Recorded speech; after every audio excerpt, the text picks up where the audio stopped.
People like to talk about this being a very right-wing court, and that's not the case. Do you think that the Supreme Court has been fair to Donald Trump?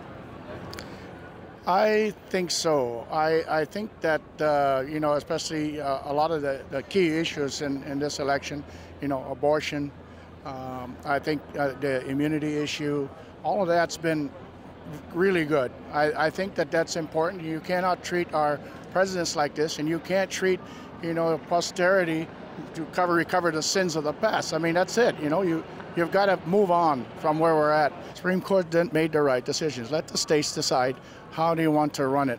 And I think that's President Trump's position as well. Do you think the Supreme Court's been fair to Donald Trump? Are you talking, the Supreme Court?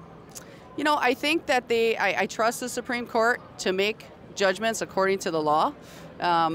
And I think that they have done that to the best of their ability. They are not a political entity.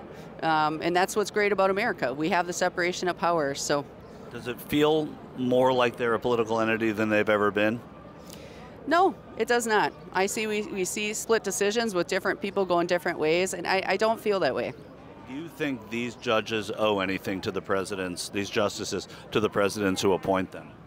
Absolutely not. They need to be completely independent of politics. If Donald Trump were to expand the court, should he win, how would you feel about that? I don't believe he would do that, and I don't believe he would make that decision in any way, shape, or form. Do you think the Supreme Court has been fair to Donald Trump? I actually think the decision was bad. I agree with, I haven't read all of it, but I actually tend to agree with Amy Coney Barrett's concurrence, where she would have given them about half of what they actually gave him. I think that we need to draw a very delicate line between indicting every president for their wartime and otherwise official acts. Otherwise, we wouldn't have a commander-in-chief. Versus, I do believe Donald Trump is probably guilty of petty crimes and misdemeanors for his behavior, but I also think every president is. And frankly, to be honest with you, the past two presidents, Obama and Bush, probably guilty of war crimes. So if you want to go down that road, we could indict every last sitting president. Do you believe in broad presidential immunity? Like I said, I think that it's a very delicate line we have to draw. No, I don't. The answer is no. Do you think this Supreme Court has been fair to Donald Trump? They've only decided like one or two cases that have to do with him, so yes. Do you think a Supreme Court justice owes anything to the president that appointed them? People like to talk about this being a very right-wing court, and that's not the case. There have been more cases where people have crossed from one side to the other or been unanimous, et cetera, et cetera. It is not a right-wing court at all. Do you think the Supreme Court is demanding any kind of reform? Do you think they should have a code of ethics? Do I think they should do anything but interpret the law? No.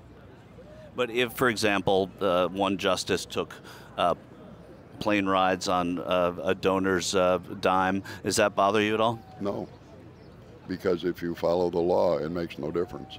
How do you feel about the Supreme Court now? Are you happy with the Supreme Court as it is? Well, I would say, even though I would say I am Republican, I would say I would like a more split. I would like to see Democrats and Republicans. I wouldn't like to hear one voice pushing the whole thing through. But I do like our Supreme Court. I think they all have America's ideals in their minds. Have they been fair to President Trump, you think? Yes and no. I would say I don't watch it quite enough to answer that perfectly. I will say that truthfully. I am retired law enforcement. I did work 27 years in the NYPD as a supervisor, sergeant. When I see everything rigged, I don't trust anything. I don't care who's appointed to what. It's something that Donald Trump is going to change, and it's going to make this whole country so much better. I don't even trust our judicial system.